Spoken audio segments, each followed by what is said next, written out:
Well, that was quite an interesting cutscene. Anyway, this is the Eye of the Swarm, and we have another episode of analysis of the Colossus.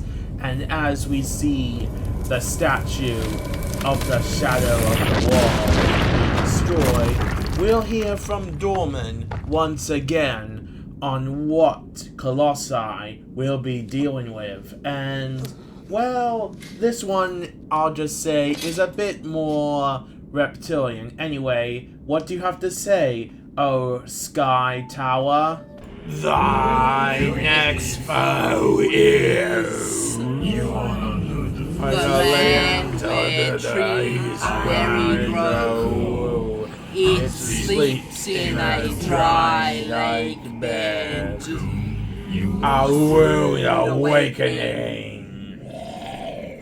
Okay, thank you, Dorman, I guess. Anyway, he is right. Go to an ancient lake bed filled with geysers and destroyed trees. You should find the Colossus. More specifically, it should be located in a large cave. And, well, you'll see soon enough. Now, behold the ninth Colossus, Kame, or as it's more commonly known, Basaran, the armored, angry tortoise.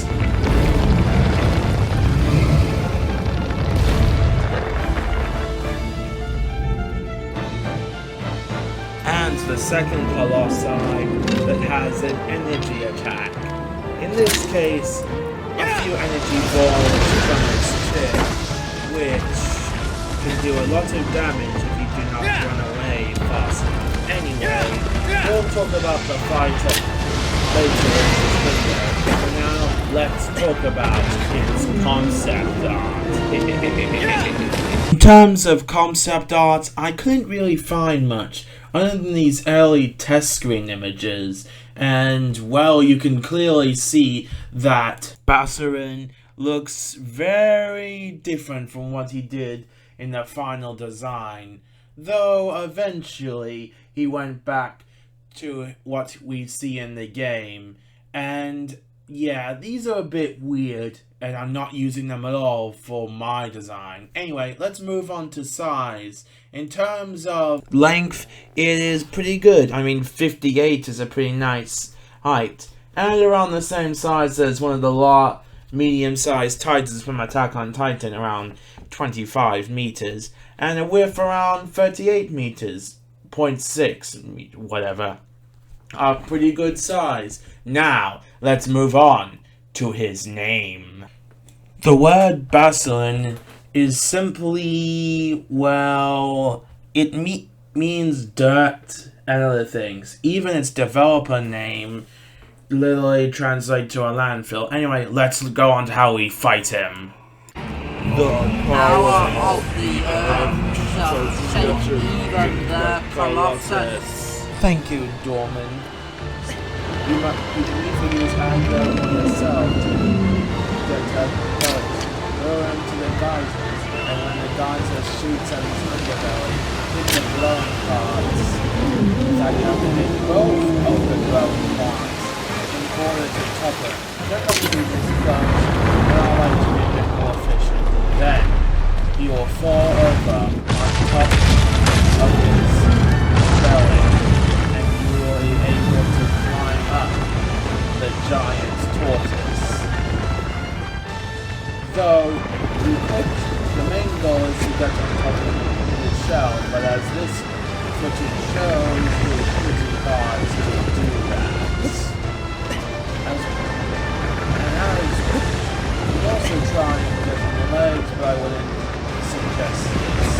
Once you climb on the belly, you have to quickly climb up and reach the shell. And there are no sigils on the belly, even though there should be. Anyway,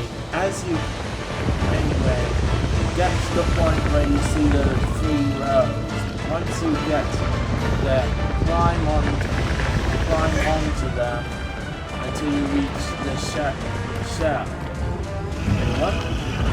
Make sure you don't get, dropped off, from being on top of the giant rock turtle shell. Anyway, you should see the signal happens. And then you get the sword out, and you know what to do, just stab it. Now, let's actually move on to see what happens after you kill this colossus. In terms of the body, well, let's just say being in a geyser field makes it look like the beast is still sleeping.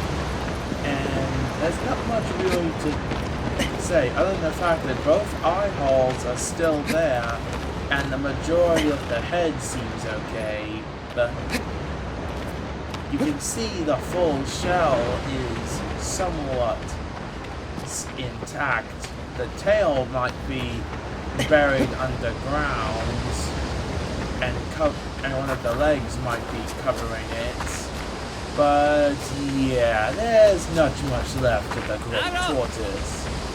And if you try and look into the cave he originally was in, there's nothing in here, unlike Quadraxis.